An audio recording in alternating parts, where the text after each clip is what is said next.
Thermopolis, because Curtis got a job there. And so he worked as a lawyer there, and I worked as a 4-H educator. And so we lived there for a few years. And then it was our last year there that we had our kids before we moved to Casper.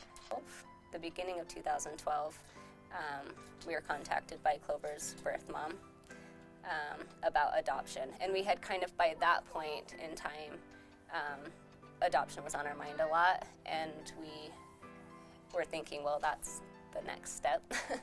And so we were contacted by her mom, and she was just pregnant at the time. Yeah, so it was very early on in her pregnancy. But we were super excited. We're like, yes, like, that would be amazing. A couple months later, I was sick. I just got so sick. And after about a week, I'm like, I've got to go to the doctor because this nausea is not going away, and I think I've got the flu. And so then we found out I was pregnant. And so it was a huge shock and surprise, and we couldn't believe it. So we had seen a neurologist, and then we had seen a cardiologist, and they kind of ruled those things out. And then they had a geneticist come in, and he looked at her for a bit, and then after just looking at her and examining her, he wanted to do 3 different tests, and one of them happened to be Prader-Willi syndrome. And so that's the one that came back positive. And at that, she was 1 month old at that point. Such a crazy syndrome. I had never heard about it, so it was just all brand new to me. And I remember at first when the doctor was describing it, she kind of said, so she'll never feel full. And so in my mind, I was kind of thinking like, oh, okay, so she might just need to be reminded, like, okay, like that you've had enough because you just can't tell you feel full. But in reality, it's not just about not feeling full, but they feel like they're starving. Like all the time they feel like they're starving. And so they can just have finished a meal, like a very large meal, and then after, even Clover will be like, is it dinner time?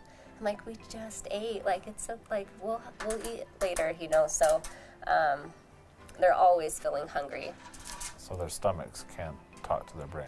Yeah, so their brain just doesn't register that they're full. And so it can be really dangerous. Like, you have to be very careful, because if they get around food and they're not supervised, they could eat until their stomachs burst. And so it is a life-threatening disorder. So it's scary. It's on our mind a lot. We have to always make sure food is put away and that she can't get to it. It's hard to explain because it's so complex. Like, it's so crazy. And so it affects the part of your brain called the hypothalamus. And that part of your brain, it kind of helps control your whole body. It kind of keeps everything working how it should. And so, like, she has temperature dysregulation. She has a high pain threshold.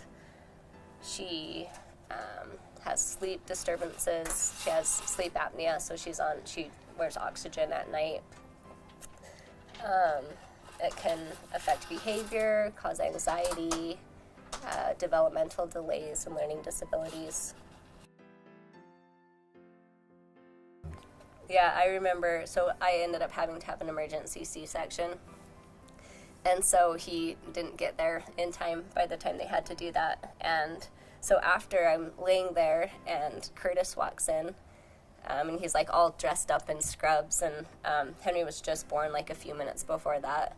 And I just remember I looked at him, I'm like, where's Clover? And he's like, she's with the ladies at the front desk. They were just great. And even before Henry, before we even knew, or before he was screened, they would just be so good to include him too. Because they're both the same age, and so with therapy, especially when they're little, it's just about playing and a lot of toys. And so he was curious, and they were just, I really appreciated how well they included him too, and it was fun for both of them. Even when it wasn't his therapy. Yeah, so then when he started, he kind of knew about it, and I think he was like, oh, cool, like I get to do it too. She never really crawled. Like, she kind of would crawl, but she would butt scoot. So she would just scoot all over the house, like, and she was really fast. And she eventually crawled too, but she would much prefer to do the butt scoot. Yeah. And even when we started, when she started preschool at 3 here, she wasn't walking, so she would scoot around the class to get around.